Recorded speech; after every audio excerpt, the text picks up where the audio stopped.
Any? I've still got my mouth full. Good morning, everyone. Good morning. I don't know if anybody's even in here. We'll see. Hey, Nic, how you going? Good, yeah. How are you? Good. Pretty good, thanks. We were talking about your new fancy backdrop. Look at you, all professional. I'm trying to do something other than the white wall. I can't do much here because I'm renting, and obviously this isn't my work. Like, it's not my, like, you've got all this is your like storage area where you're working from, so you've got all your stuff behind you, but mine's not like that here, so it's really hard to know kind of what to put behind you. So anyway, I've tried to spice it up a little bit and add some interest. It looks good. Okay, I can see we've got Lainey here, so we'll just say hello to Lainey. She probably won't stay, but good luck for your live stream. Thanks, Lainey. We Nic and I both know you've had a rough week, but we're thinking of you. Yeah, sending you all love, Lainey. We were just chatting about it, and yeah, I hope you're okay. Yeah. Phil's here, and Cajun reseller. Pommy's here. He's not keen on the new. He was helping me do it last night. You helped me set it up, Rod. So we'll blame it on you. So grumpy man morning. Rod's in. Rod's in, so that's all right. We can start now. Rod's here. Dave Repairs is going up. Jewel Resells. Ian's here. So we've got a few joining us in the chat, and like, it's a bit of an unusual time for me to go live. I don't normally go live on a Saturday morning, so I don't know if all the Aussies are even awake. And the UKs might be all over with Andrew. But we'll see how we go, because we've got a good topic to talk about, don't we? And we do, yeah. We've been trying. But before we chat about this topic that we're both quite excited about, it's something we both, I think, firmly believe is one of the best things eBay has ever implemented. So we'll get onto that. But some of you eagle-eyed people may have spotted there's a thumbnail for this video, right? And I want to tell you a little story about how this thumbnail came about. Mel and I were chatting about setting up a chat and having this and what we're going to talk about. And I'm like, oh yeah, cool. We decided on it. And then I get a message saying, Nic, have you got a photo of you doing this? I'm like, no, not really my thing, Mel. And jokingly, I said, because you sent me a picture of this really trim looking tanned guy doing that. And I said, tell you what, Mel, just stick my face on his body. And I left it thinking, nobody in their right mind would do that, right? No, that's not going to happen. But no, this is Mel. That actually happens. So if you go back and look at the thumbnail, and the funniest thing is, I don't know where you got that picture from, but it's me going and going like that. I'm going to pull it up, and I'm going to pull it up, and I'm going to show it. I have never been so tanned and fit looking in my life. Okay, so if you can't see, this is the thumbnail that was created because Nic came up with the title of our show today. He was like, this is what the title should be. We should call it this. And so then I was like, okay, I've got this little vision of the two of us like pointing to the text. And so I sent him this photo of this guy. It's the real me. It's the real me. Look. Hey, it was a stock photo. It was a stock photo, and I was like, can you do this for me? And he was just like, no, put my head on it. Before we went live, I should have just done the picture, because what I ended up with is me looking ridiculous on a thumbnail. But yeah, I was like, no, it's really not my thing. Look, see, why pick that one? That was me. That was me messing about holding a handbag, taking the mickey of Andrea's handbag in a picture. Oh. So I had to, well, it's really hard when you're doing a bit of a head swap. You have to kind of find a photo that's going to go onto it. And this was a really quick, dodgy head swap for anyone who likes to do them professionally. To be fair, I came out of it pretty well. You know, I have never looked so good. So yeah, thanks for that. I tried to tan your face up a little bit to match, with the nice Aussie tanned arms. Yeah, and, brilliant. but I'm wondering if anybody actually noticed that wasn't you when we did it. It's been mentioned in a few places, so I think most people have had a look and had a laugh. Yeah, people in the chat were saying, I was rolling around on the floor when I saw Nic, said Esther Williams. Well, I think I was so excited because, where am I? Sorry. It was my nighttime when I made that thumbnail. So you were asleep. And so I was making it, like sitting here at the computer, like laughing my head off. And then I was just like sending it to you for the next day. I put it up live straight away. And I thought, okay, I'm going to put this thumbnail up, and when Nic wakes up, he's going to see it. And all I wanted was to be awake when you opened that message and just saw that photo. There was no, how about this one for approval? Now we'll just stick it on the internet. It'll be fine. But I said to you before, I haven't laughed so hard in ages. So thank you so much for that. I appreciate it. And like when I woke up that next morning, the first message from you was OMFG. So like it just made me laugh straight away. I was like, woo, he liked it. So yeah, there you go. I was rolling around the floor laughing. Well, we had a pretty good laugh over it as well, and I think Andrea had a bit of a bit of a laugh as well, didn't she? Yeah, she wants the new Nic. She's like, yeah, I'll have that guy in that thumbnail, thanks. I'll have the tanned buff arms. Take him. Yeah. There you go. Dave's saying you'll get revenge when I come onto your channel. Ooh, I'm no good in Photoshop though. Mine would be awful. But anyway, yes, we'll see what happens. You can put me in like a bikini or something like that. You suggested it. Okay. So funny. Oh, look. When do I start bidding? Bidding on what?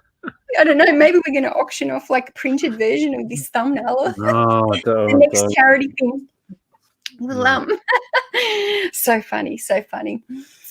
So yeah, so we're coming in here today. We've been trying to do this chat for a few weeks. Hey, we've been talking about it for a while. Like, let's get together and do another chat, and just trying to work it in with both.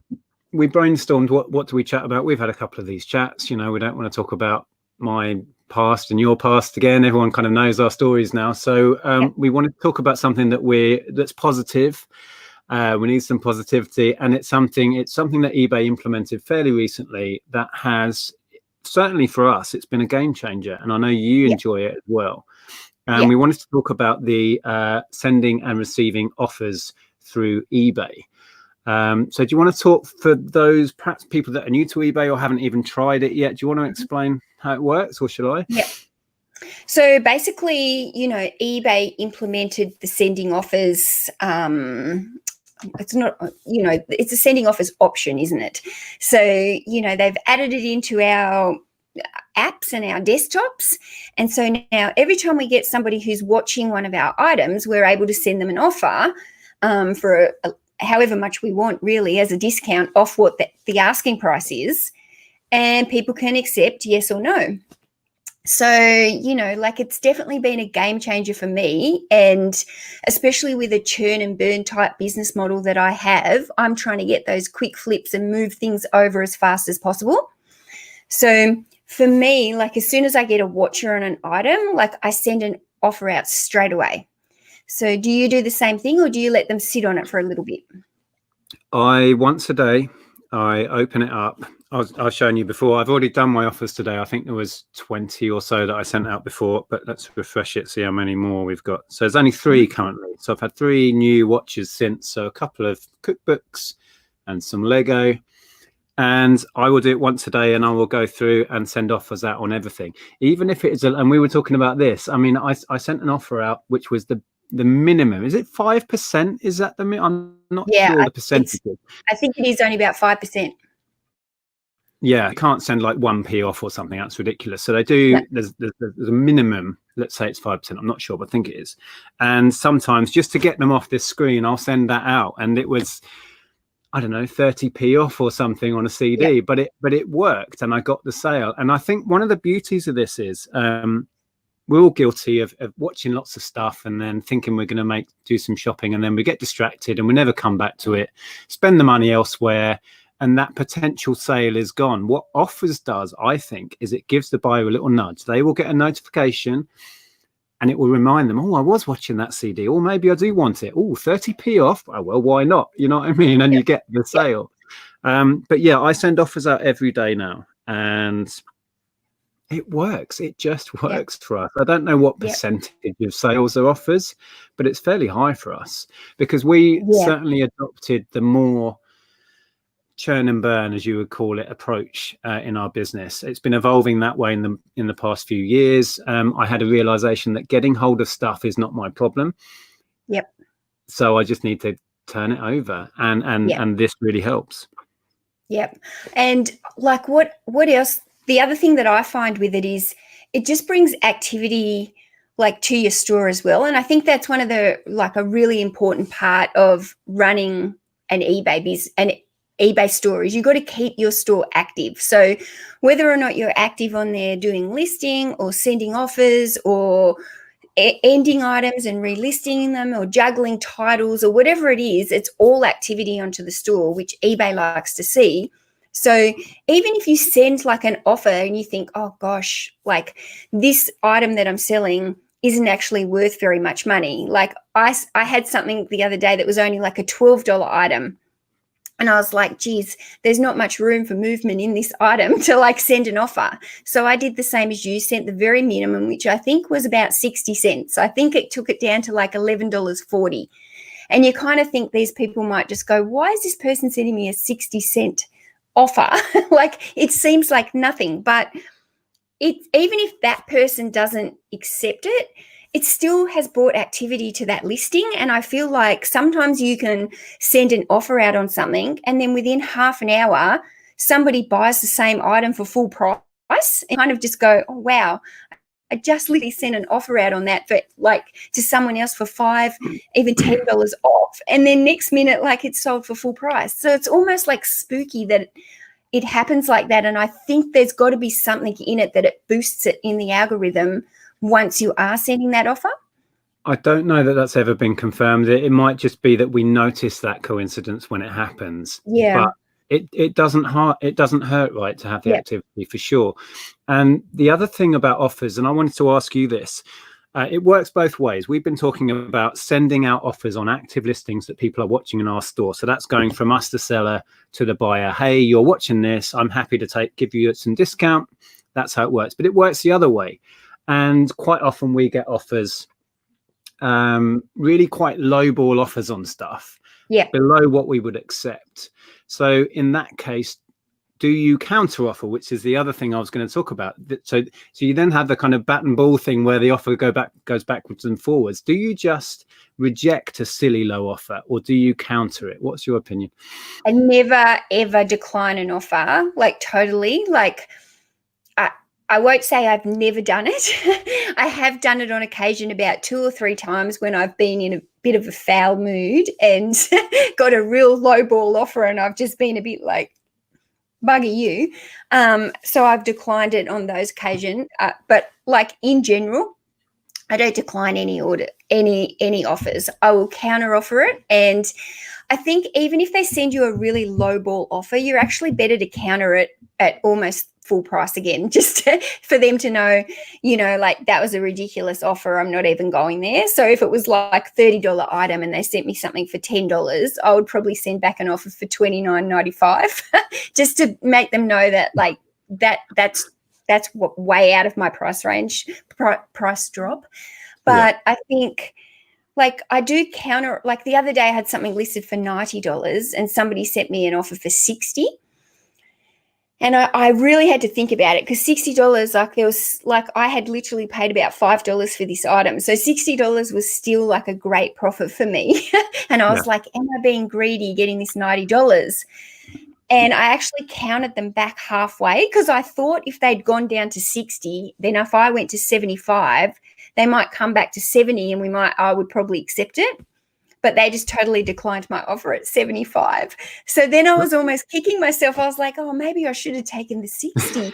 But I do think that if like that was a fair chunk for them to offer underneath my asking price, and I don't feel like my asking prices are on the higher end. I try and keep them in that middle ground. So I feel like my pricing is quite fair to start with. So I was like, you know what, I'm going to hold off, I think, and I'll try for 75. If they offer me 70, I'll take it, but 60 is just that little bit low.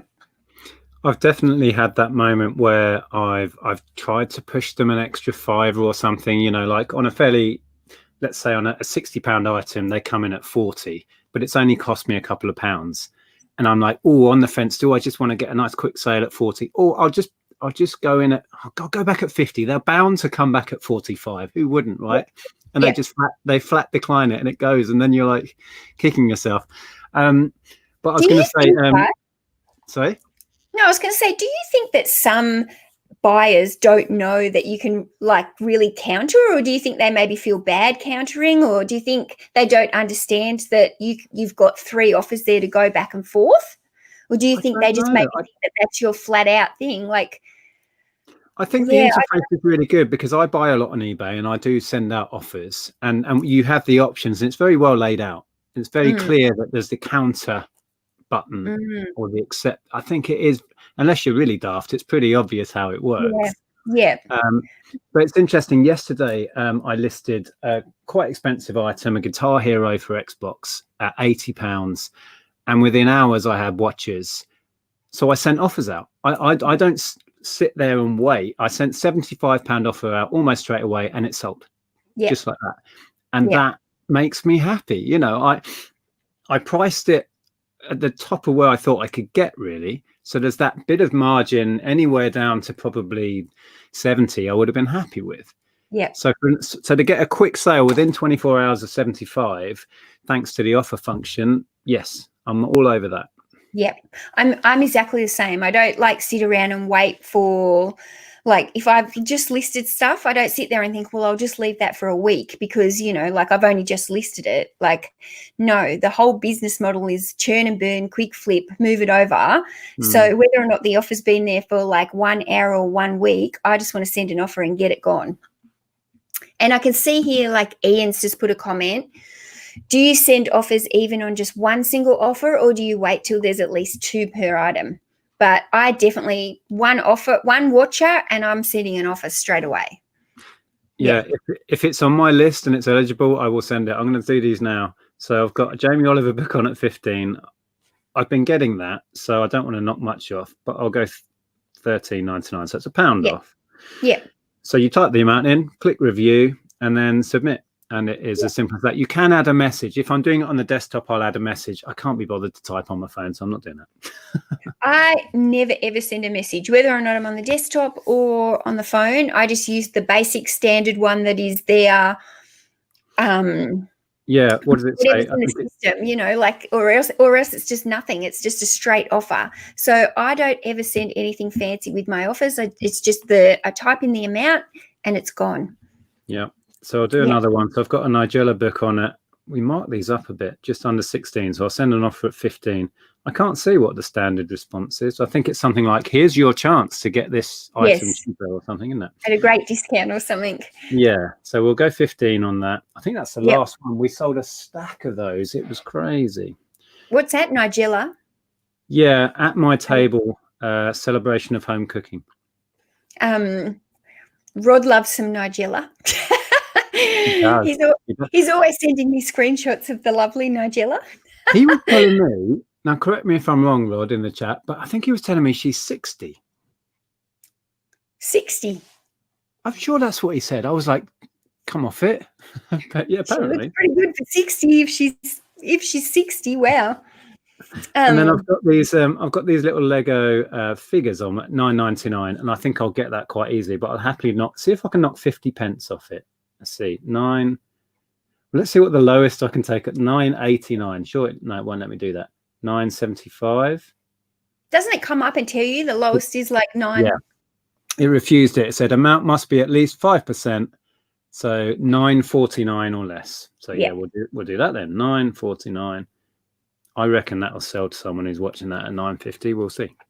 Go on. And I feel like when I first started offers, like I was too embarrassed almost to send an offer at that really low rate that didn't even knock off like a full dollar. Like I was thinking that's how embarrassing. Like I've got to be able to knock off $5 or $10 or something to make it like enticing.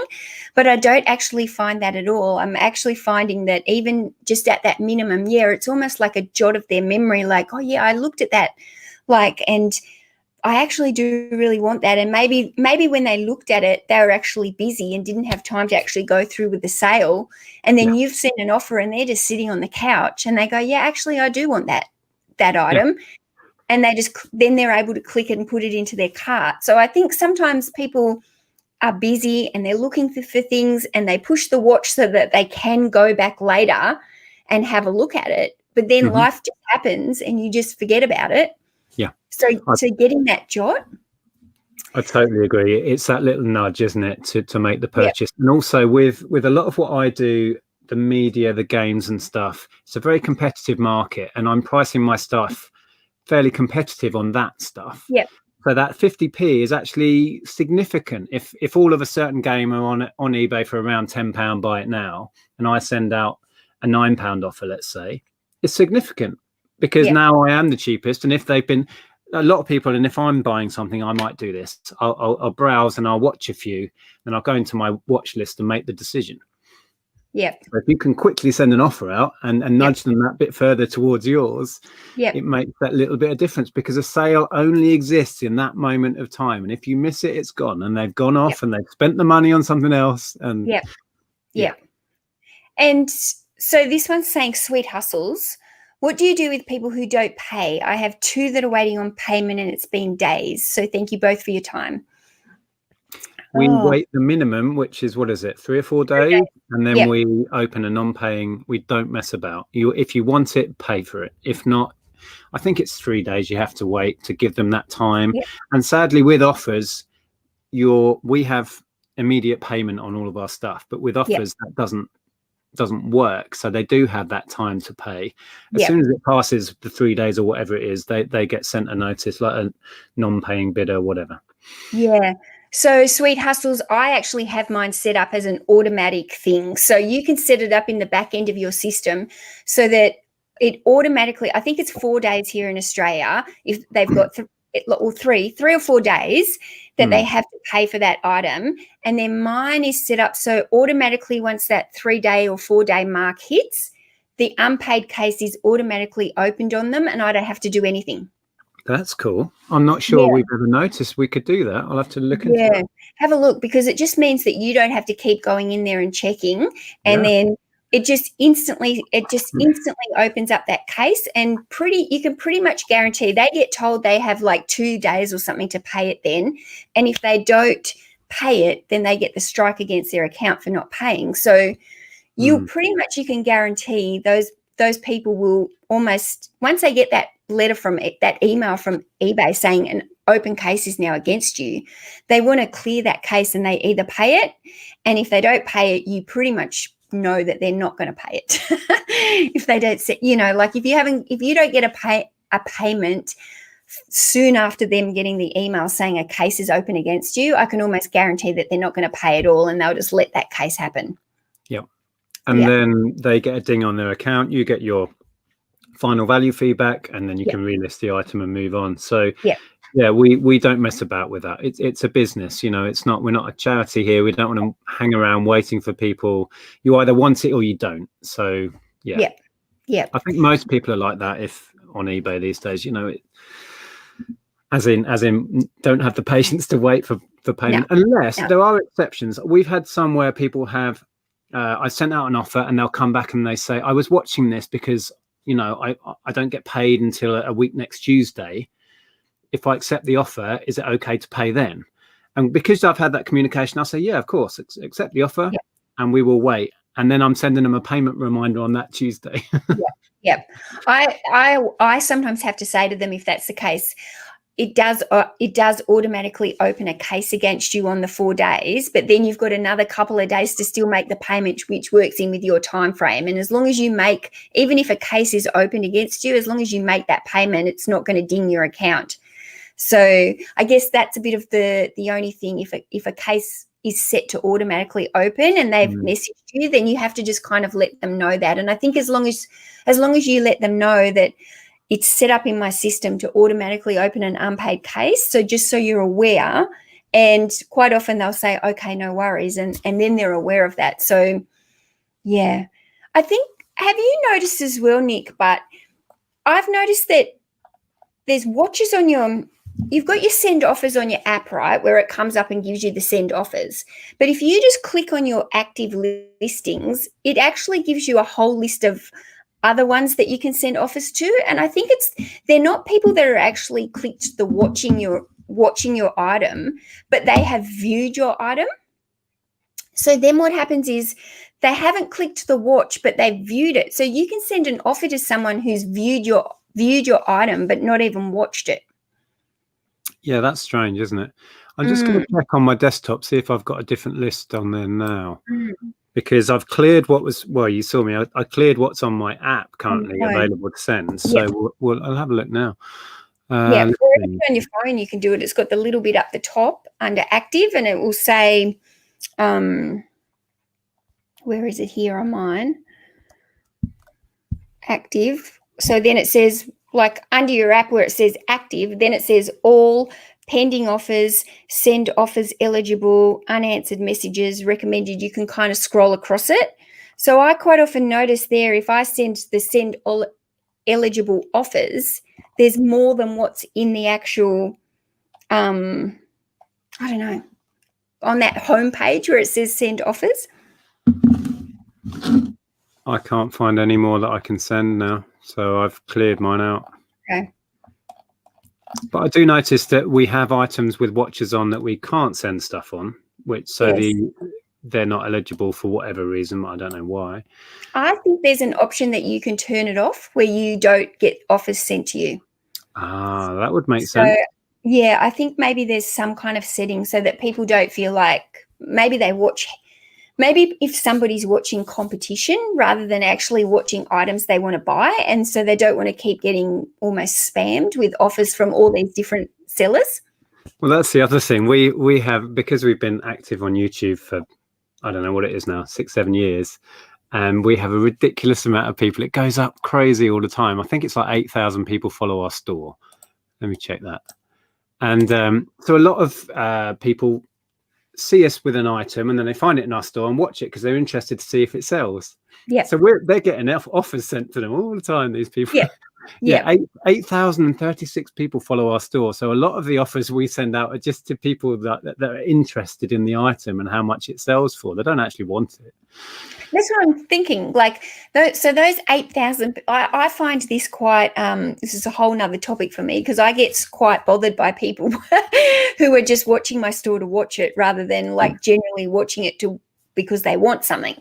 But it's like, do you think that they're watching you just to see, I don't know, like I can't explain it. I find that I haven't got over that fact yet, I guess. I think people are generally nosy. I am, and I think we also, we didn't share our store for the most of the time we were on YouTube. It's only been the last year or two because we realized people were finding it very easily anyway. Because if you share what you're picking up and listing, if you've got any intelligence, you can find our store. Yeah. And even without ever sharing a link to our store, we had about 5,000 followers. So we realized we might as well promote our store. And it has become a massive part of our business. So, there may be negatives, but we haven't really experienced that. We thankfully have very generous viewers and they like to support what we do. And it's become, like I say, an integral part of our business now, selling direct through our store and through YouTube and through Instagram and messaging. For instance, at the weekend, we shared a haul and I think we've sold 6 or 7 items from it now, well over £100 worth. No listing, no fees, no comeback. And the buyers are happy to buy from us because they want to support our business. And I never saw that coming. And it's so fulfilling. It really is. I love it. Do you think that's also because you've got such a large following? Do you know what I mean? Like you like when you've only got a small following like me, I kind of feel like everyone's just kind of watching to see what I'm doing. Like, they don't actually really want to buy my stuff. I'm not special enough for that. But like when you've got like nearly 50,000 people who are subscribed to you, like that's a pretty big thing. So do you think it's like it's more of like you're like almost like a bit of a celebrity status?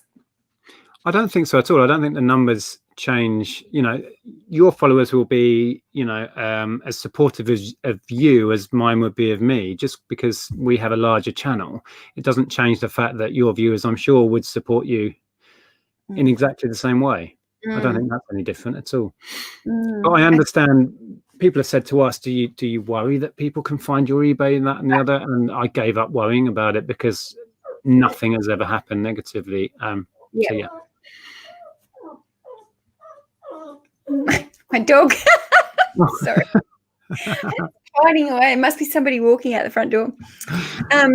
Jessie sucks at reselling. That's a name, isn't it? I haven't heard that one before. I have this set up on mine too. So that's the automatic case opens. You can set how many days you want it to wait. It's called an unpaid item assistant. Auto opens the cases and closes them for you, and you don't have to do anything. Yeah. So it's right. Where has that been all my life? Blimey, yeah. I need to look into that. It's just another step that saves you like having to do stuff. You know, we've already got enough stuff to do. So to be monitoring these things that people are buying and then they're not paying for, like to have it just automatically open and automatically close and you get your money, it makes it so much easier. Do you send offers out at a set time, and do you have any thinking behind the time? The what, sorry? Do you send your offers at a fixed time, and do you have any rationale about what time you send them or not? No. I generally do offers either in the morning or the late afternoon. So like it just kind of just depends when I'm trying to fit it into my day. But I do like sometimes to do them in the morning just to try and get a boost to the day, because I feel like getting that activity and getting some early morning sales will hopefully bring more sales through the day. But yeah, if I get to the afternoon or the evening and I sit here thinking, geez, it's been a bit of a quiet day on eBay, better get some offers out. And so then I'll start sending out some offers as well to try and boost the sales for the day. So I think there's those two ways to do it, to kind of encourage a good sales day and then to kind of come back from a poor sales day. I will send them anytime because sometimes I forget, and when it's on my mind, I'll tend to do it. But if I can choose, I tend to send most out about tea time in the evening. So, or this sort of time when people are winding down, they're on the sofa, watching telly, and they'll see the notification, and they're they're not at work. They can see it and act on it. So I think we see more success with evening after tea time offers, because the notification comes through, they see it, they act on it, more than if it comes through perhaps in the morning or when they're at work. They might see it, but they can't really go in and act on it. They're not in that spending money, relaxed, chilling out mode. It would be quite interesting to do a bit of a study on it, wouldn't it? Like do like a week of trying all offers in the morning and keeping track of how many of those offers sold by offers, and then do it in the evening. But again, that's a lot of work and another step that we don't really have time to be doing all the time. Where are we? Braun's asking you a question. Do you have eBay stores that you don't share just in case people who are vicious come for your main public store? No. Yeah. Well, we have another account, but it's not like we're hiding it. No. Okay. Where are we? If the seller sends a counter offer, can a different potential buyer still purchase the item in the meantime, or would they be locked out of it until the initial buyer makes their decision? If seller sends a counter offer, I think anyone can buy it until the purchase is made. It stays available. Yep. And also you might have 3 or 4 watches on an item. All 3 or 4 of those people get the same offer, and it's basically just first in, best dressed. So by somebody making you an offer, they haven't actually accepted your offer. So they haven't won that item. So yeah, anybody can still buy it, even if they send a counter offer, anybody else can buy it in the meantime. It doesn't hold it for that person. So, yeah. I was just reading what Phil said there about sending offers at 10 p.m. when people maybe have had a glass of wine. I tend to buy stuff when I've had a drink. I would agree. Yeah. I probably shouldn't after I've had a drink. I sometimes sit here if I've had a couple of glasses of wine and I go record buying. That's when I buy a lot of my vinyl because I'm kind of free. Oh, it's 20 quid. I've wanted that for ages. Click. You know, so it's true. I think, the wine period sort of after dinner until bedtime. Yeah. Yeah. Once the kids are in bed as well, like, especially if it's maybe like a kid's kind of item, you know, like Lego or something, you know, although Lego could be just as much for an adult than a kid, couldn't it?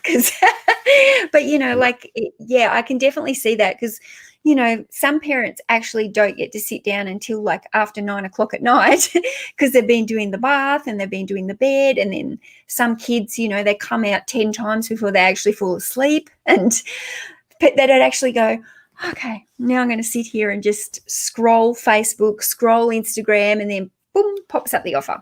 Yeah, it's kind of your me time. And if in the middle of your me time, somebody sends me an offer on a Depeche Mode album and it's a $5 off, I'm like, hell yeah.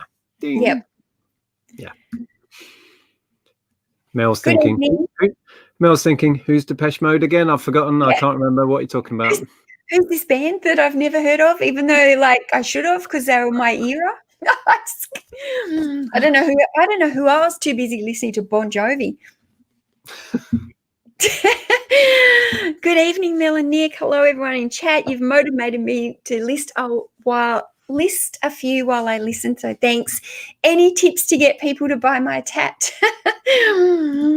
Send offers out on it. There you go. Send offers. Continue. Send offers. Price it right. Price it to churn and burn. And, you know, good title, good photos, sold. Jonathan's had a bottle of whiskey. Can I put an offer on all of your stock? Give it to him. Yeah, make me an offer. I don't think he'd want all my dresses and boring stuff. This one, what's Duncan saying? The best time to end auctions and send offers is between 7 and 8. So Duncan, where have you read that, like, specifically to know that, or is that just by your trial of, like, on your store? Is that just what works best for you, or have you read that somewhere as like a optimal time? Let us know. Well, I think the perceived wisdom for years with doing auctions, which when we started on eBay way back when, it was all auctions. You could have a buy it now option on your auction, but everything was auction. And the perceived wisdom that kind of evolved then was end your auctions in that same period we were talking about, the after dinner drinking a glass of wine period. And I kind of stick to that if I'm doing auctions. So the same logic applies to offers, I guess. I don't know if anyone's done experiments on it, but what you don't want to do, I guess, is have your auction certainly ending at 3 a.m. Nobody's up to have that bidding frenzy at the end.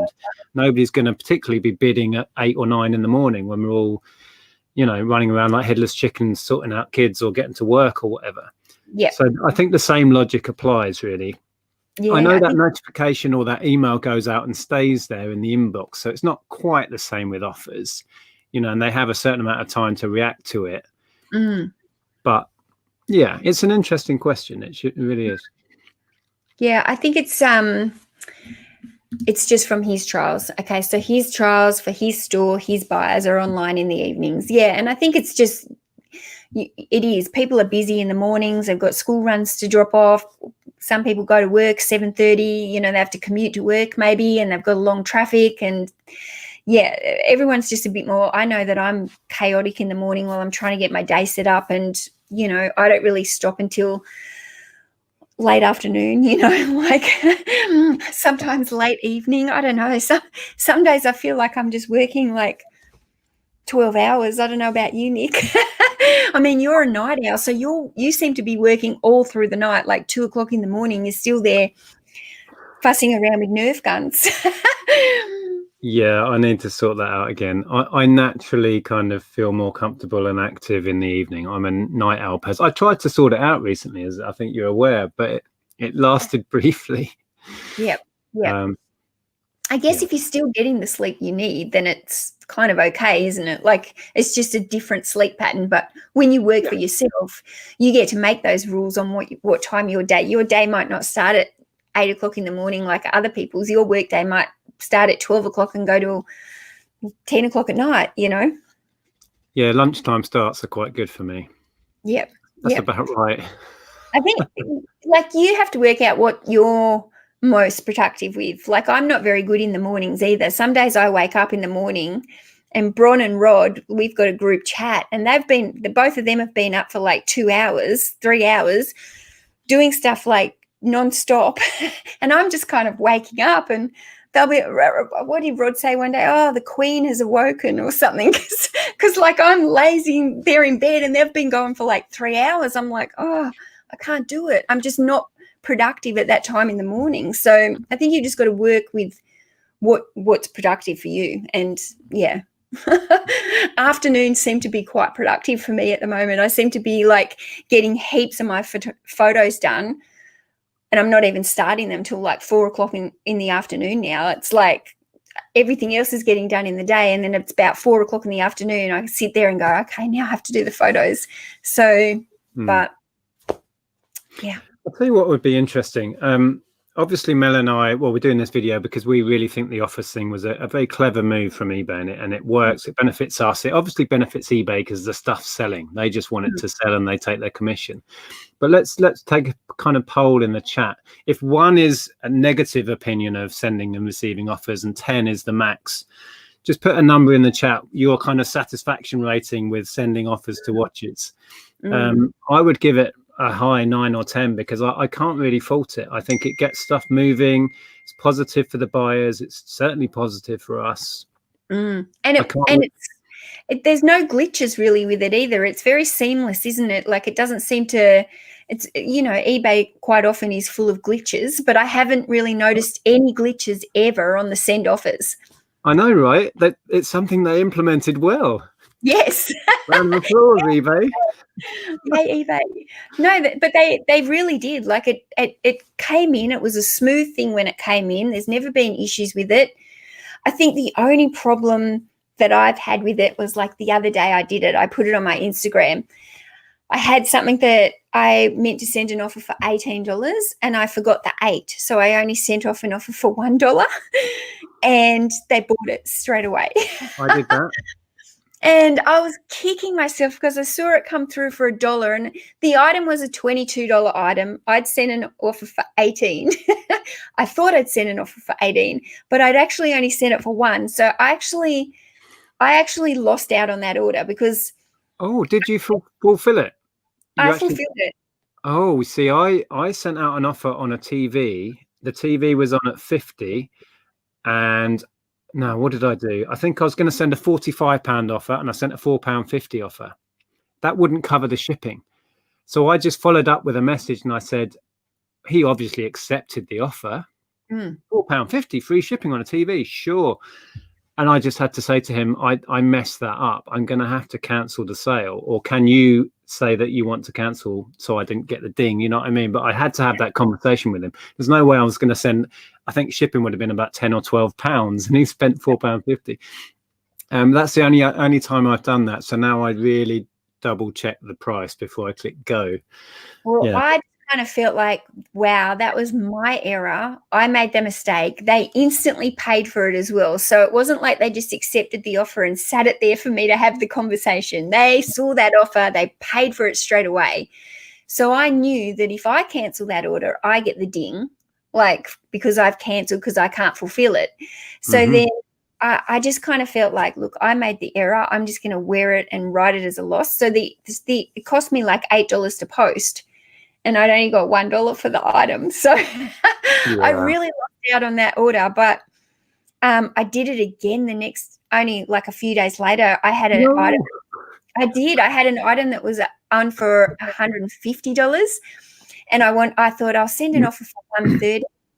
Anyway, I put in $13, But the lady came back and she said to me, "Oh, you've sent me an offer for $13. Is that correct, or is it meant to be 130?" I said, "It's meant to be 130." But then I realized that item had about 4 or 5 watches on it, so they'd all got this $13. And so then I panicked, thinking, okay, like this lady's done the right thing, but the next person might quickly go and buy this item for $13. So I just ended the item and relisted it straight away. Yeah, I was going to say, I did make a similar mistake once, and I did exactly what you just said. I thankfully realized this time, and just as quick as I could, ended the item relisted.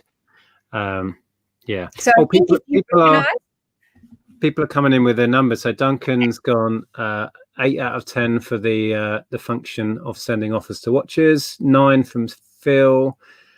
Ashley's gone 8. Yeah, so people are liking it. Yeah, 8 or 9 because I get people accepting and not paying. Yeah, if they could work a way where if you accept it, you have to pay immediately somehow. They're there pressing the button accept. So why can't they then press the button to pay?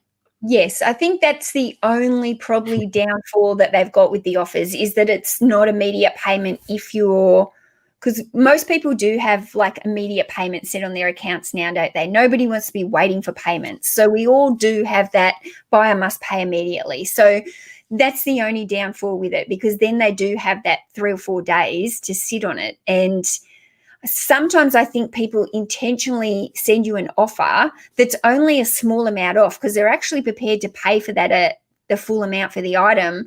They just don't want it to sell before they can actually pay for it. They know that they've got that 4 days to pay for it. So if somebody sends an offer that's only like a few dollars under and you think, "Beaut, this is a great offer," but then they don't pay for 3 or 4 days and you're sitting there going, "Oh, this is so annoying."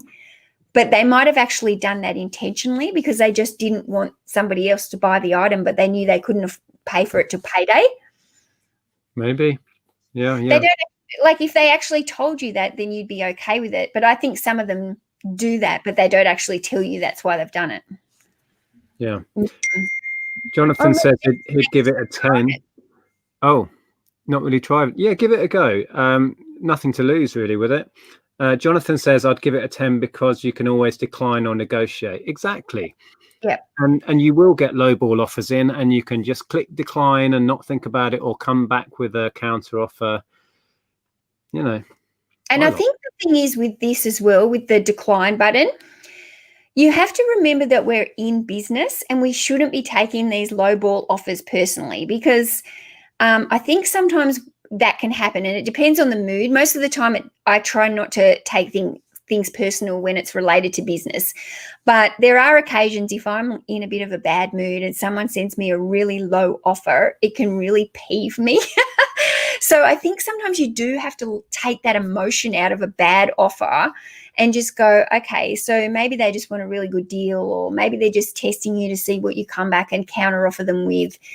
But yeah, I think you've got to let go of that emotion in it, and of being angry if they do send you like some kind of ridiculous, because sometimes they do that. I've had offers for like $1 on things that are worth like $30. And you just think, why would somebody even send that? That just pisses me off, you know, like, so we've had them, and it's usually somebody like Andrew or somebody winding me up. Oh, that's it. That's funny. But I think it does. It can wind you up. And I think sometimes I see it in like Facebook groups where people get really like ranty about it. Like, oh, people should block this buyer. They're sending lowball offers and rah, rah, rah. And I think they're actually probably doing you a favor, because it's not confirmed, but it probably helps your item in the algorithm because it's getting attention. So eBay will think, oh, people are interested in this. They might push it out further. So they're probably doing you a favor by sending you stupid offers on items. I don't know, because nothing's ever confirmed with the algorithm and how you promote stuff or what gets pushed up the ranks. But it would make sense that people being interested by sending offers on an item would make that item favorable to eBay. So what about like this, for instance, what would you have done in this situation? Because the other day on one of my stores, because I got multiple stores, somebody put in an offer on 27 different items, right? So they they were quite low offers. So say if it was like a $30 item, they were offering like $10 or something. They were kind of offering like a third. So I went in and had a look at this account, and it was actually another reseller. They had about 1,500 items listed in their store, and I figured that I was already running a sale on my store, and then they were putting in lower offers than what was, I had a 40% off sale. So it was a pretty generous sale anyway. And it was some dead stock that I was trying to clear. So in my head, first of all, I was thinking, Beaut, this is dead stock and somebody's put in an offer for 27 things. But then all of a sudden, like, I thought, oh my goodness, what if this person is in for me and they want to leave me 27 bad negative feedbacks? So this is like something that goes through my head, because it really did bother me. I was like, if I accept all 27 offers by this person, I'm actually opening myself up to that one person being able to give me 27 negative feedbacks. Okay, I can see in your face you wouldn't think like that. You would have just taken the offer and them up. If it's dead stock and I'm taking that smacks of paranoia, that one. Yeah, well, it was. No, it was such a large chunk, but I did actually email this person or private message them on eBay and say, hey, I can see you have put in a large amount of offers on my stock. I can see that you're another reseller. I do have a lot of stock here. Are you interested in purchasing some mystery boxes if I list them? And I'll just make you up some boxes of some stock and you can buy it that way. So it's like one order. And I didn't hear anything back. So that kind of just made me go, yeah, I'm just not sure about this person. Like, what if they don't want me to they can obviously see I've got good stock there and I'm trying to clear some of it for whatever reason. So if I'm offering to make them up a box of like cheap stuff, but then I don't know. They more likely wanted to pick and choose the items they thought they could resell successfully. They may have an outlet or a secondhand store or something, and they do well on that sort of stuff. I would if it was dead stock as you describe it, I probably would have bitten their hand off. See, I was paranoid about some individual person having that opportunity to give 27 feedbacks all at once. Because that could ruin your store if somebody gave you 27 negative feedbacks, couldn't it? But they'd have to have reason. You can fight it if there's no reason for it. Anyway, yeah, we do what we do, don't we? And you obviously had a bad feeling, and sometimes you have to go on those feelings. Yeah, I think sometimes I still get that bit of paranoia. I think you don't seem to have as much of that as what I do. You're very much more chilled.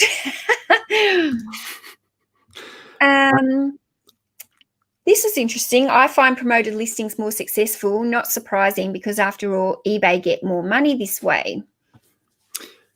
Are you still using promoted or not? I do use promoted listings, but I only promote at 1%. So it's not a huge amount. And I've actually tried the difference between like having promoted listings on like 10% or doing a 10% off sale. And I didn't find I got any more bites off the 10% promoted than off a sale. I mean, I don't find in general 10% is enough off a sale to get a huge amount of orders. If we were talking about sales in general, like an overall sale of your store, I kind of find if I'm going to run an overall sale on my store, I want it to be at least 30% off. I really want to, if I'm running a sale, it's to really move stock. It's not so much to bring activity, it's to move that dead stock. So I'm offering better than 10% off. But with offers, I feel like I can send like the lower offer. I don't know. Yeah, we're still using it, and I vary it quite a lot depending on the item, really, and the amount of competition there is in that category or whatever. So do you go off the promoted listings? Are you looking at what eBay's offering? Like, you know how they suggest it and say, oh, you should pay 5.5 or 7% promoted listings for this item. Do you, if it's something that you think there's a lot of competition for, will you pay that extra trending rate? Very occasionally. Usually it feels a bit of a lot. You know, what they suggest is like, really? Is everyone really doing that now? I tend to come in lower than that. But there have been exceptions on items that either I've got a massive margin in and it's still quite competitive. I'll perhaps do it on something like that. Mm. But yeah, we have to go with our gut again, don't we? And go with what we feel comfortable with. And everybody's going to be different on promoted, using it or not, and how much you promote. But on average, I'm probably 1 or 2% on most of my stock. Mm. And if I was looking down my list of solds, I reckon there's probably about 50% of them that are sold by promoted listings and the others that aren't. So they're all promoted at the same rate, but there's still plenty that sell without the promoted listings. Yeah, I don't know what our numbers are actually. Did we get any more numbers in? What were people saying? Where are you at? I don't know. I think there's a lot of, I'm probably a bit down. I think most people then were up in the high numbers and they're using it and they enjoy it, which is good. I think they were mainly about that 8 or 9. I think I've skipped a whole heap of chat here and now I'm down the bottom. But what would be better to run a 20% off sale via Markdown Manager or just to put your items on 20% promoted listings at full price? That's what I've tried. I've done it with like 10% here, but I haven't done it with 20%. But I didn't find that I had any more sales by doing 10% off the 10% promoted over a sale. But I'm a bit of a thing with sales. I feel like every time I run a sale and the sale finishes, my store goes dead for a week. I have barely experimented with sales. I would go the promoted route, I think, if I was really trying to push things. But I tend to, going back to the topic of this conversation, I tend to use the offers thing now. And that it's very visible, very quick results. So whether that skews my opinion or not, I don't know, but I can see and feel the results from sending offers. So that's my focus really. Andrea's experimented with sales a bit more with very mixed success, but it tends to be stock that's old and dead and nobody's really interested anyway. So that's the problem with that, I think. If you're running sales on stock that you've struggled with, you're still going to struggle with it. You're just struggling at a cheaper price, right? Yeah. Because one of my stores I'm trying to run down because I'm closing it down. So basically, like I keep having everything on like a 30 or 40% sale because I just want to clear it all from that store because I actually don't want to use that eBay store anymore. But with the sales, you can only run a sale for like a month at a time. So what I'm finding is I'll have that sale running all month and I'm making consistent sales, even though I'm not really doing anything else on that store. But as soon as that sale finishes, it's like no sales for like a whole week. And then it just seems to drop right down. And then you have to wait a week before you can run another sale. So then I wait that week with no sales and then I put the sale back on and then boom, it's back up there. So definitely during that week, I'm trying to send as many offers as I can because I find like sales are otherwise dying. But yeah, I actually wouldn't run a sale on my main store that is doing really well. Like I'm only running a sale on this one because it's dead stock and it's a dead store that I just want to be done with. Yeah. But yeah, I think that's I actually think, but if you send an offer that's at least 20% off, you'll get bites. So if Zahir, if you were to actually send a pretty decent offer, 20-30% off, I would be surprised if that didn't get accepted. If you've got a watcher on the item and you send a really good, enticing price, I would think that accept it. Here's the thing. I mean, marketing is only as good as how focused it is on the people that are interested. With the offers, it's going to people who are watching it. Unless it's someone who's following your store and is just nosy, it's usually somebody who has half a thought to be buying it anyway. So it's like laser focused marketing. Yep. And I think that's why it gets results for us. You're sending potentially 20% off to somebody who's already maybe thinking about buying it. It's like, it works. It's like a targeted thing, isn't it? You're targeting somebody that's already shown interest in your product. So and that's why going back to the alternative, which would be a sale, you've still got to get that item in front of people and for people to want the item. And if it is an item you've been struggling with, it's either not something people are interested in or there's something that's not appealing about it. Yes. So So this is Sarah from the US. She is killing it at the moment. I've been following her. If you don't know her, I've told her to come follow you, Nic. She's her and I were just described the other day as being in beast mode together, which I kind of Really? liked because we're both been trying to be growing our stores at the moment. But yeah, she says, I mess between the two. The one thing about Sarah, she probably is very good at this because she's really into data. Like she's very data analytics. She's got the mathematical degree and she's really into numbers. So I increased my sales 116% by switching the promoted listing to sales, less money to eBay, more to the buyer. Okay. Okay, I need to even read that again in my head. I increased my sales 116% by switching promoted listings to sales. There was less money to eBay and more to the buyer.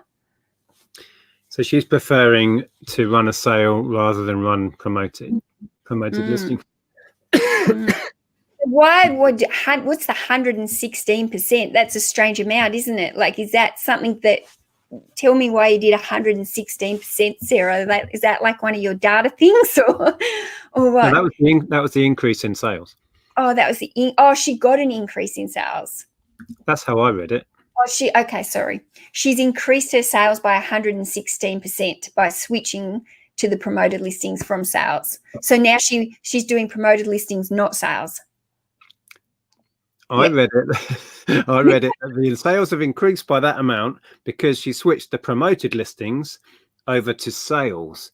Oh, okay. I don't know. You've confused the hell out of us, Sarah. I'm sorry. Like, I need coffee. So yes, okay. So she. Whatever it is, it's working. I like it. 116% more sales, and she knows this because she's got this very cool data spreadsheet that she's got all this information in because she's so mathematical. I have just sent 15% offers to watchers because of watching this. Okay, Z, well, let's fingers crossed we get some offers here. I don't really send my offers like by working out a percentage. Do you, Nic? Like I just kind of look at it and go, oh, okay, this is listed for $45. I'm going to send an offer for $39.95. Like I kind of just make it up in my head. I know roughly how much I've bought everything for and how much movement I've got in these items. And, you know, I do buy a lot of my items for cheap. So like I know that there's not much in my cost of goods. So to get like a $45 sale on something I'm spending $2 on is like a good thing for me. So I don't like those weird numbers. Like if you send an offer at 12%, you might be sending out a £33.27 price. Yes. My brain doesn't like that. So I will take off a round figure. So if it's on at like those books, they want at $15.99, I'll take £1 off. Then they get a nice $14.99 price.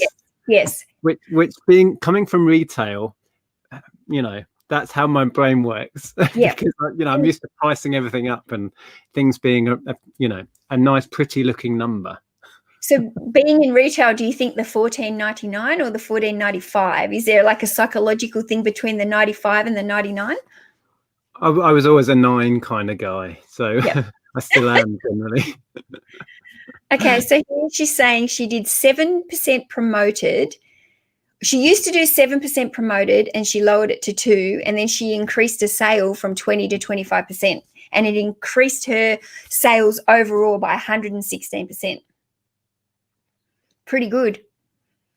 Pretty good outcome to do that. So yeah, that's interesting, isn't it? It's good to play around and test these different things, but yeah, that's awesome. So here has a good point. If you're doing it on the desktop, you can send off offers in bulk. You can set a percentage rate and then send it kind of off a whole load of things. I don't tend to do it that way. I kind of tailor my offers to the item. And if some of my stuff is on very low, the media, for example, so I can't send like 30% off on a media because that would be all of my profit gone. So but on a higher £100 item, I may well send a 30% offer. So I have to be very selective, but that is a good point to hear, and it does speed up the whole process for sure. Yeah, I tend to not do anything in eBay by batching, like not batching, by bulking. Do you know what I mean? I don't kind of change things in bulk. I don't change bulk. I don't make bulk adjustments. I just never really have. So yeah, I send all my eBay offers individually and just kind of look at it and send like a round, like you, Nic, like a round amount. And if it's a higher priced item, then I tend to knock it down by that $5 mark, or, you know, like that, from that 45 to 39.95 or whatever. Yeah. So that's, to me, that's like 5. Yeah, once I get into the kind of 30, 40 up to 100 plus, I'm sending £5, £10, £15 off. Yes. It satisfies my brain to be, you know. Yes, yeah. I'm with you. It just seems so much easier. If I have missed anybody else's questions in this chat that's moving really fast, because you know how bad I am with chat, just put it back in there and write question or something. Time is money. Because you're in business and you're busy, it also means you do not want to spend too much time negotiating on individual sales. Time is money. I'm trying to scroll back up, so I don't know if I've missed anything. Put it in here. I put a note with a discount percent via office saying a discount on selected items, and selected means everything. So yeah, I think sometimes we've got to be psychological, doesn't it? Like, I don't know, maybe I wonder if we put little comments with all our offers that said, you know, one time only offer, or, you know, when I do it on the desktop, I put a little note in that highlights the fact that it's a limited time thing. So I say, hi, something like this. Hi, thank you for your interest in this item. I have sent you a limited time discounted offer price. Many thanks for your time, Nic, or something like that. And I don't do it on the phone because it's too much hassle. But on the desktop, I would just copy and paste that into every offer I send. Yeah. I don't know if it helps, but we do get a lot of results. So just highlighting that it's a one-time thing and they have however long it is to react. Is it a day they get? I'm not sure. I can't remember. I think it's 24 hours. Or 48. It's like a psychological thing, isn't it? Like, oh, I better be quick because this is only like a one-time offer, so I need to hurry up and get it. Yeah. Well, that's the point. And, you know, it's nice to be nice and say, hi, thank you for your interest in that. But the point of the message really is act now, because this offer is going to go away, and making sure they realize that. That's the point of it, really. Yeah. What do they call that when it's like the when you try and it's a bit like when you're doing a YouTube video, don't you? And you say, you know, don't forget to subscribe to my channel and hit the like. It's a call to action. It's a call to action. By the way, guys, make sure you hit the like. Actually, I've just noticed Sarah says a really good thing that I may well implement. She says, I always say thanks for supporting a small business. And making that a strength that you're a small family business would be a good sentence to add. So thanks, I might do that. Yeah, that would be worth trialing in there, because I get a good response from that, from my thank you cards that I send out with my orders, because my thank you cards are really like my thank you cards actually say, thank you so much for you know, your order. I am a mum of 4 kids who's hustling to pay for my child's braces. Really? Yes, I actually, you would be surprised how many comments I get in my feedback, like about braces. Like, oh, good luck with your kids' braces. Or they send, they actually sometimes even send me messages and say, you know, oh, well done for you. I think sometimes they think I'm a single mum, just the way it's like I'm a mum of 4 kids and I'm hustling here on the side or something, paying for my kids' braces. But I kind of feel like then I'm giving that, like letting them know that I am just a mum who's here from home, and you are helping me out. You are helping my family, and yes, you actually are helping me save towards my kids' braces, which I can't afford at the moment. So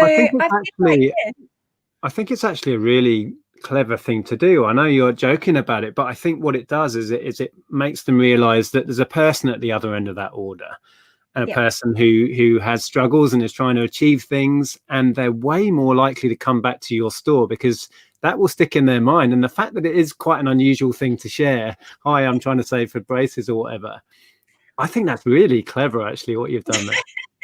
I just kind of feel like also if they don't like the item and they might be thinking about giving me neutral or poor feedback, they might go, I really didn't like that, but the poor mum, she's just trying to pay for her kids' braces.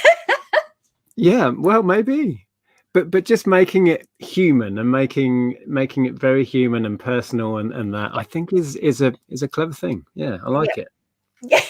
So yeah, maybe I'll try that on my next thing. I'll try and do the copy and paste and do something about, I don't know, there's something about saying that you're a mum or a dad or something and you've got these kids, and I know I do get mistaken a lot for like they think that I'm like I do it as well when I'm sourcing on Facebook and stuff, and they like if I'm looking for free stuff, they think I just say, oh, I'm like a mum, like, and they just automatically presume I'm like this single mum who wants stuff to sell.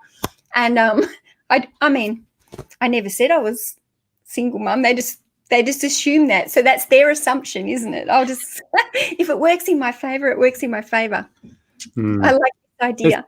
Yeah. I don't even have cards to put in. Andrea has these really gorgeous little cards that she's designed that says, thanks for supporting our family business and all of that. And I don't know why I've never got around to doing it, but I probably should, and I think I've got 3 or 4 different types, and they all pretty much say the same thing, but they are different styles of cards, so that if I'm selling different types of items, like I've got one that's more targeted to a male buyer. I've got ones that are it's got the pretty little housewife in her apron on it. Is that the one where you're in your bikini going like that? Yeah, no, it's in the cleaning apron, like I'm like this little housewife mum doing stuff on the side. What, a picture of you in an apron? Well, it's a cartoon picture, but it's cute. Oh, right. I was imagining it's not me. It's a little cartoon picture. Right, this is from my card. Yeah, like she's just doing I'm just this little housewife who's selling a few things on eBay on the side. Not this, I'm like this girl boss who's trying to make $100,000 a year. But yeah, so I've got different cards. I kind of put the little cheeky one in with the men's if I think it's a male buyer, and I've got ones that are a little bit more boutique-y looking. If I think it's a more higher end designer kind of item, I'll put that in there if it's a more expensive item. And then I've got my bright pink ones that are just for the, with the braces. And yeah, I've got like about 3 or 4 different types. I'm learning so much. This is next level marketing. This is gold. This is golden. I tell you, I'm taking notes. get a mix, but I also get bored easily, so I like to pick and choose which one I want to put into the order on what day. So that's cool. I like it. Have you seen what Ian says there? What do you say? Oh, sorry. What was that? I missed that lot. Sarah said she'd love to have you on her channel. Oh, fantastic. Yeah, get in touch. Yeah. Ian knows someone who's good with Photoshop. Yeah, well, I've seen your skills now. You've seen they were actually just so everyone knows, because, I do have a background in photography. That was actually a very poor Photoshop job. But it was a bit of fun. It was just a bit of fun. It still makes me laugh, because for those that weren't here at the beginning when we chatted about the thumbnail, I literally said to Mel, oh, just stick my face on that bloke's picture, chuckled to myself and walked off. And next day that appears in my inbox. Look at that. That poor guy might be browsing the internet one day and he'll be like, I'm sure that's my body there with that weird bloke's face on it. It was a stock photo, so it's fine. It was a stock photo from Canva, so it's totally fine. Now, Zahir is saying, this is interesting. We'll just do this. I know we've been talking for a long time and you're busy, so we'll wrap it up. But Zahir's saying he has 1,041 listings which could do recommended item specifics, and he's wondering if this could be affecting his store. So what do you think about this, Nic? Because there's actually 2 sections now with the recommended. There's ones that come up and say they are recommended to add in the item specifics, and there's ones that are saying they are required to add the item specifics. So for me, the only ones that I'm really worried about fixing are the ones where it says it's required, and all the ones that say it's recommended, I'm like not worrying too much, because when I look at those listings, they're all things that I think they're specifics that people don't care about. They're not the main specifics that I've got missing. So I'm not touching the ones, Z, that say they're recommended. I'm only doing the ones that are saying they're required. But I have definitely noticed one of my stores was pretty quiet last week. And I'm not sure if it's because of the recommended listings. I don't know. So I don't know. I'm of the same opinion, really. If I have to do something in order to list it, of course I'm going to take notice of that. But the recommendations, I mean, we don't have any trouble selling stuff, and we're not bothered about all of these, extra stuff. So no, I'm not really stressing about any of that. Yeah. I think I've got loads of. We've got this. We've added like 2-step thing for PayPal. So if we could log into PayPal, Andrea gets sent a number to her text. So, and I check into PayPal several times a day. It's just part of business. So I end up with numbers all over my hands. Because I go in there and she's like, "Oh yeah, it's come through on the text." Blah, blah, blah. And that's what that is. If you're wondering, that's your whiteboard. Hey, that's your whiteboard. Yeah, well, it's just I'm getting old. I can't remember a six-digit number between her office and here. No, that's not happening. So I have to write it down. 600 of mine are saying required specifics, and that's all stuff that was already there. Oh, that's tough. But if they're required, then I think you really need to go and fix them up and do them. Just sit there, spend a couple of hours and fix them up. But if they're recommended, I'm not bothering. I've got way more important things to do, and I'd rather be listing more and more stuff than fixing up some of those recommended, which I think are a load of rubbish, because they really do have so many specifics on there that I just think there's so many that we don't even need. Yeah, that's one of the things that eBay has overcomplicated a relatively simple thing. Yeah, they really have. Yeah. Oh, right. Oh, well, I don't know. Does anyone else have any? I've kept Nic busy for like over an hour, so I don't know if anybody else got any questions about sending offers. And like we talked about that for the whole hour, Nic. We had another thing that we were almost thinking we might have to go into another kind of topic if we didn't have an hour to talk about this, but we've done it. No, I think we've done it to death, Mel. I think we've done that. We've talked about offers to death, but we're both in the same opinion that this is like literally one of the best things that eBay ever implemented. It definitely helps our businesses. We get lots of sales from sending offers on a daily basis, and it brings activity to our store. So many positives about it, and I think everybody should be embracing sending offers if they're not. Yeah, I agree. I think, as we said before, it was something that was well implemented. It works. It benefits the buyer and the seller. So for once, eBay got something right and implemented it right. So let's just applaud them for that, and we'll ignore the rest of the crap that they mess up on a daily basis, shall we? Yeah. And just remember that you're kind of halfway there, because these people do already have an interest in your item. So you've just got to tap them over the edge to have that little bit of persuasion, isn't it? That sales and marketing. And yeah, I'm definitely going to try adding in the little family quote and see if it makes a difference. I'm gonna try it today, because I haven't sent any offers yet today. So it's Saturday here, so I think it's probably can send offers all day, and it's people around. Try it out. And exactly. And for those people there was a few people in the chat that said, I've not tried it or whatever, you really have nothing to lose. You set how much you want to send the offer at, you know what I mean? And just see what happens. If nothing comes of it, you really haven't lost anything. And I showed sending offers on the app is super, super quick. It's like tap, tap, go. So love it. I find it's really good, even if you're out and about, like you're waiting at the doctor's office or you're somewhere, you can be in the checkout line and you can be sending offers. It's so quick. It's so easy. Like you can sit there and make money. Like, it definitely spikes up. And normally if I send offers, I normally always get at least one bite almost straight away. Yeah, we didn't touch on that. In an evening, let's say I've got 20 or 30 items I can send offers out on, and I'll do a whole batch. Almost certainly I will get one instant sale and then a couple within the hour. Yeah. It's that good. It works that well. I absolutely agree. Like it's exciting to get like a sale straight away, because you sit there and go, wow, I might not have ever got that sale if I didn't send that like $3 offer out. So yeah, definitely a good thing. Yep. Rightio. We will wrap it up here. Thank you guys for coming in and listening to this chat. If you've got any questions, just let us know. I have linked Nic's channel down below. It's Nic and Andrea Hills. He does a joint channel with his wife. So make sure, if you're not subscribed to Nic, go and subscribe, because he puts out a lot of content. He's very sharing, aren't you, Nic? You do like I can't keep up. You do about 5 videos a week. Well, we're still trying to do daily content, but that's not easy. It really isn't. Andrea put up a little video today, which was really cool. So, you know, she's helping out on that front. But trying to do daily is tough. We'll see how long that lasts.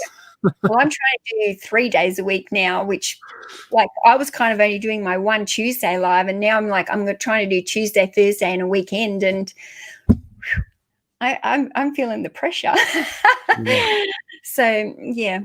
Yep. Well, thanks for having me, Mel. We'll do something on my channel again in the future, no doubt. So thanks for having me. I've enjoyed it. Yeah. And also down below, guys, I actually have Nic and I have done quite a few chats together between the two channels, and I've actually made a playlist now of all the chats with Nic. So if you do want to see any more of me and Nic together, there is a playlist with probably only about 4 or 5, but we can just keep adding to that, can't we, Nic, over the years, and we'll just get growing the Nic and Mel playlist. Let's build that playlist. We can ramble about anything. Well, clearly we've done nearly an hour and a half on just one function within eBay. Check that out. Amazing. I do like to talk. Okay, I'm logging off. See you guys. Thanks for coming. Bye.